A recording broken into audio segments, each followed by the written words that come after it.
Assalamu alaikum and hi everyone. Welcome back to another episode of ARB Recipes. ARB கிச்சனில் இன்றைக்கி நம்ம பார்க்க போகிறது வட்டிலப்பம்.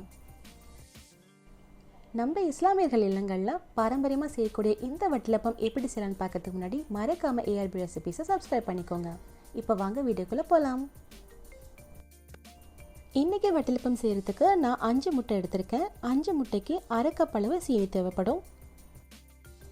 இது கூடவே ஒரு 15 பாதாம் 15 முந்திரி நல்லா சூடான தண்ணீரில் ஊற வச்சு அதோட தோல்லாம் நீக்கிட்டு அரை கப் பால் சேர்த்து நல்லா பேஸ்ட்டாக அரைச்சிக்கோங்க. இது கூடவே வாசனைக்காக ஏலக்காய் பொடி அப்புறம் நெய், இவ்வளவு தான் இந்த வட்டிலப்பம் வைக்கிறதுக்கு நமக்கு தேவைப்படுற பொருட்கள். சுகருடைய அளவை உங்களுடைய விருப்பத்திற்கு ஏற்ப நீங்கள் கூடவோ குறைக்கவோ கூட செஞ்சுக்கலாம்.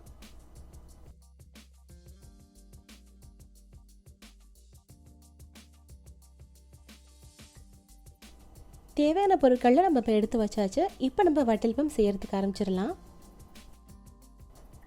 முதல்ல ஒரு மிக்ஸி ஜாரில் 5 முட்டையும் நம்ம சேர்த்துடலாம். இது கூடவே நம்ம எடுத்து வச்சுருக்க அரை கப் சீனியும் நம்ம சேர்த்துக்கலாம். இது நல்லா ஒரு ஸ்மூத்தாக ஃப்ளஃபியாக வர அளவுக்கு நல்லா பிளெண்ட் பண்ணி எடுத்துக்கோங்க. இந்த முட்டை சீனி கலவை நல்லா ஃப்ளஃபி ஆகிற வரைக்கும் நல்லா பிளெண்ட் பண்ணிக்கோங்க. பிளெண்ட் பண்ணிக்கிட்டு இதை நம்ம ஒரு பாத்திரத்தில் ஆட் பண்ணிக்கலாம்.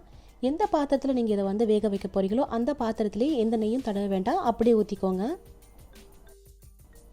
அடுத்து இதே மிக்சியில் நான் அரை கப் பாலில் நம்ம எடுத்து வச்சுருந்தோம் இல்லையா, 15 முந்திரி 15 பாதாம், இதையும் நான் நல்லா அரைச்சி ஒரு பேஸ்ட் ஆக்கி வச்சுருக்கேன்.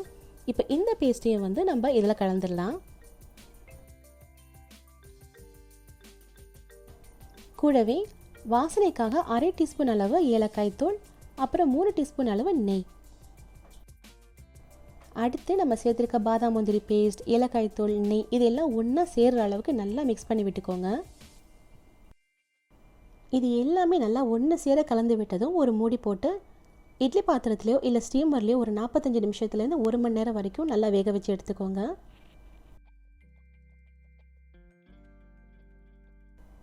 நான் இன்றைக்கி ரைஸ் குக்கரில் தான் இதை வேக வச்சு எடுத்திருக்கேன்.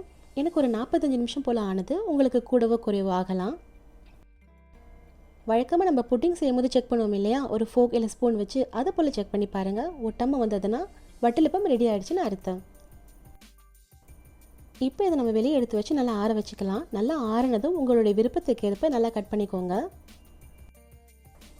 பொதுவாக நம்ம இஸ்லாமியர்கள் இல்லங்களில் ஜாலர், இடியப்பம், அப்பம் இது கூட சேர்ந்து சாப்பிட்றதுக்கு இந்த வட்டிலப்பம் அடிக்கடி வைப்பாங்க. இந்த காம்போ ரொம்பவே அட்டகாசமாக இருக்கும். பார்க்குறதுக்கு நல்லா சாஃப்டாக ஃப்ளஃபியாக ஒரு புட்டிங் போலவே இருக்கிறதுனால சில பேர் இதை ஒரு புட்டிங் மாதிரியே ஒரு டிசர்ட்டாக சாப்பிடுவாங்க.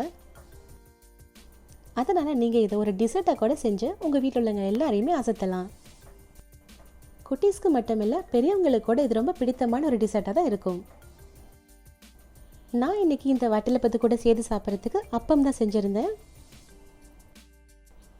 பார்க்கும்போது ரொம்ப யம்மியாக இருக்கு இல்லையா, சாப்பிடும் போது ரொம்பவே அட்டகாசமாக இருந்தது. ஸோ நீங்கள் கண்டிப்பாக ட்ரை பண்ணி பாருங்கள். இந்த வீடியோ உங்களுக்கு பிடிச்சிருந்ததுன்னா please like and share with your friends and family. மறக்காமல் ARB ரெசிபீஸை சப்ஸ்கிரைப் பண்ணி பெல் ஐக்கானையும் ஆன் பண்ணி வச்சுக்கோங்க. அப்போ தான் என்னோடய புது புது அப்டேட்ஸ் எல்லாமே உங்களுக்கு உடனுக்குடன் கிடைக்கும். இன்னொரு இன்ட்ரெஸ்டிங்கான வீடியோட நான் உங்களை சீக்கிரமாகவே சந்திக்கிறேன். தேங்க்ஸ் ஃபார் வாட்சிங்.